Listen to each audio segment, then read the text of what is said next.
Frontier Fighters.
Frontier Fighters, epic narratives of those fearless wanderers and adventurers who first broke the trails of the Old West.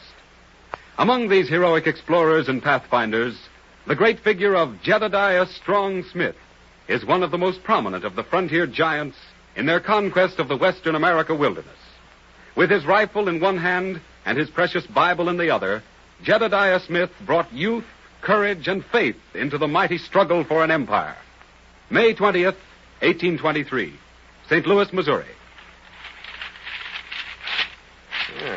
Listen to this advertisement in the Missouri Republican, Fitzpatrick. You too, sublad. I'm all ears, Smith.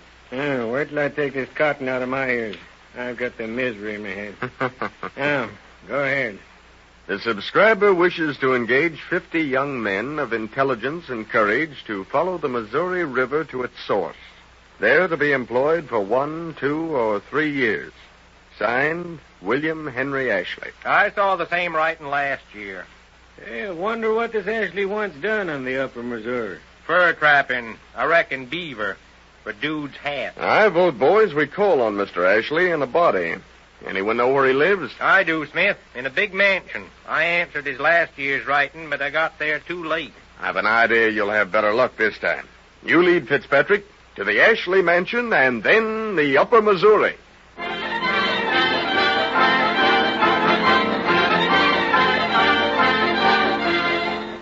Thomas Fitzpatrick, William L. Sublette, James Kleiman, and Jedediah Strong Smith joined Ashley's fur traders. On June 2nd, 1823, near the present boundary between North and South Dakota. What tribe are we fighting, Fitzpatrick? A Rickery's, Captain Ashley. Smith! Oh, Smith! Yes, here I am, sir. I was attending the wounded. Are there many wounded? Killed? Our losses are very heavy. Retreat, men, in good order. Towards that embankment.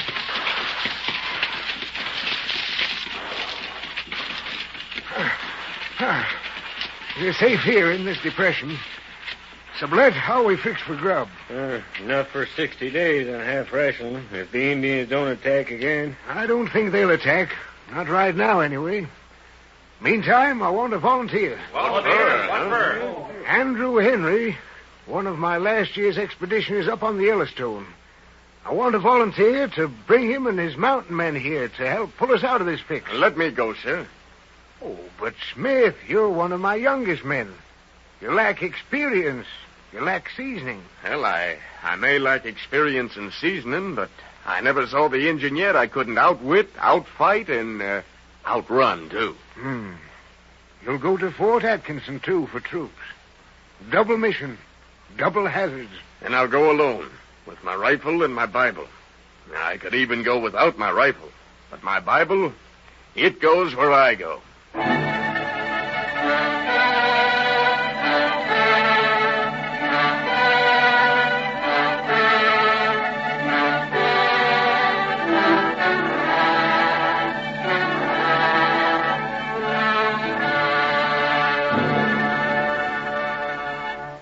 Suffering from hardships and privations, Smith got through to Fort Atkinson, thence to Andrew Henry's log fort on the Yellowstone, and became famous among frontiersmen as the man who carried the word to Henry. In 1826, Smith, with 15 men, plunged into the then unknown wilderness west and south of Great Salt Lake. Eventually, the party reached the Colorado River, which Smith attempted to cross on a raft. Look, Captain Smith, along the shore. Indians. Yes, I see them. Must be a couple of hundred. They look peaceful enough. No weapons, no bows and arrows. Don't let that fool you. When Indians look peaceful, be on your guard. Every man quiet and load his rifle. Now, men, at the first sign of danger, fire. They've hit Thomas Virgin, Captain. There's an arrow between his shoulders. Now give them all you got, boys. All you've got!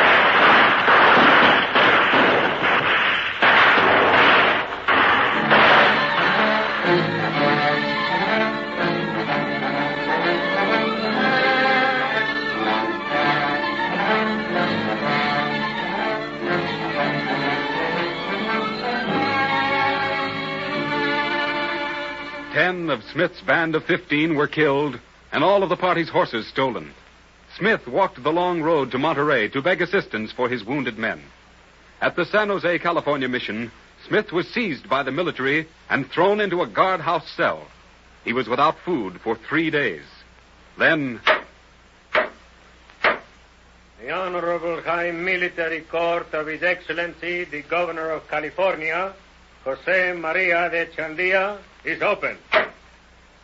Jedediah Strong Smith, Americano, to the bar of Mexico's sublime justice. Prisoner, you are charged with invading the California province with an armed party, contrary to Mexican laws. How do you plead? I refuse to plead. I deny the jurisdiction of this court. I want to see the governor himself. A pretty circumstance.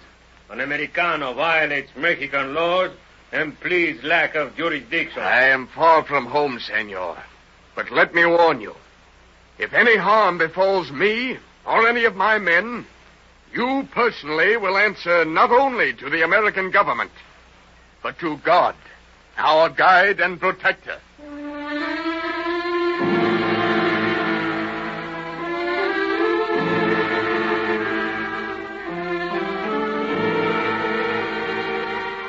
Smith was not convicted, but still clutching his Bible, he was marched to Monterey and again thrust into prison. Exhausted from lack of food, Smith was taken before the governor. In your case, Americano Smith, I have only 2 alternatives. Only 2? I'd say only 1. Set me free. I said 2. I can send you to Mexico City on horseback for trial, or put you aboard the next ship to leave Monterey. I think I will... Just a minute, Your Excellency. Ah, Capitan Cooper. I was just about to order the prisoner Smith aboard your vessel for transport to Mexico. Now, look here, Your Excellency. Will you take my bond for Smith's banishment from Mexico and set him free? I might. For, let us say, $30,000 in gold. And here's 2 gold pieces, Smith, for a bath, a new outfit, and the best meal in all Monterey.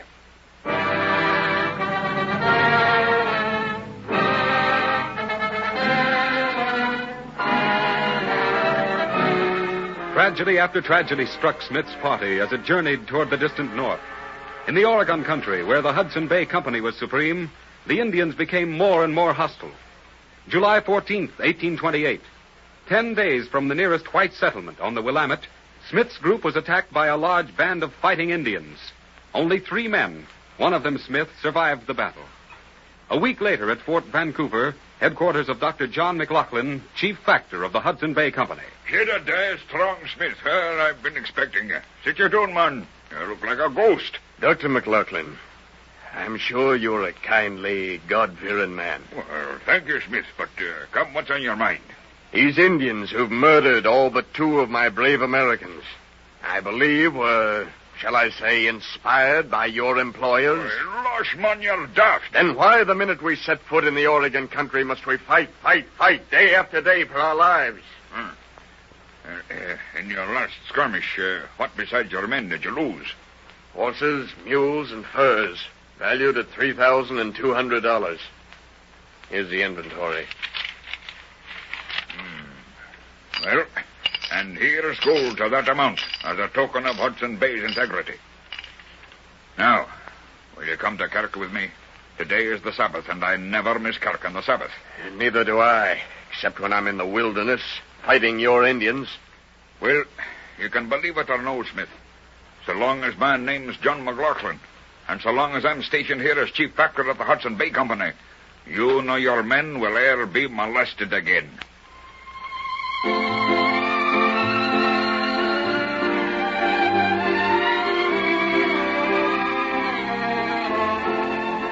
Because of Dr. McLaughlin's kindness, Smith resolved never again to trap in territory claimed by the Hudson Bay Company.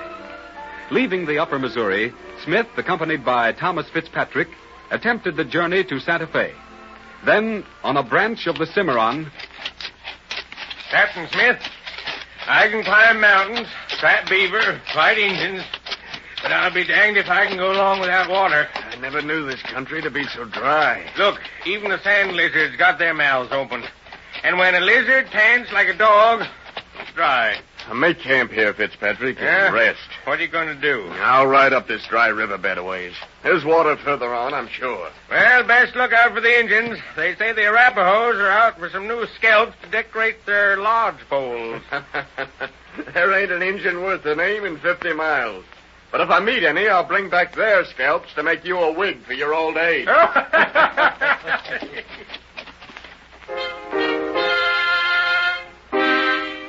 Swift Eagle, the pale faces have driven off our meat. Yes, Red Fox, the Arapahoes starve, while the pale faces slaughter our buffalo and grow fat on the land they have stolen from us.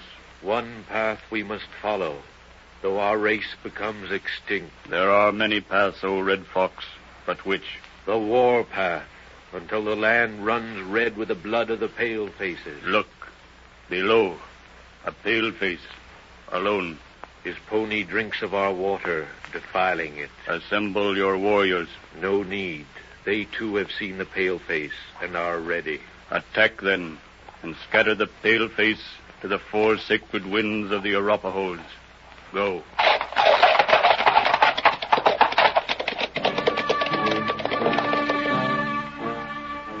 Slain by the Arapahoes, Jedediah Strong Smith's body was never found, nor a single page of his tattered Bible.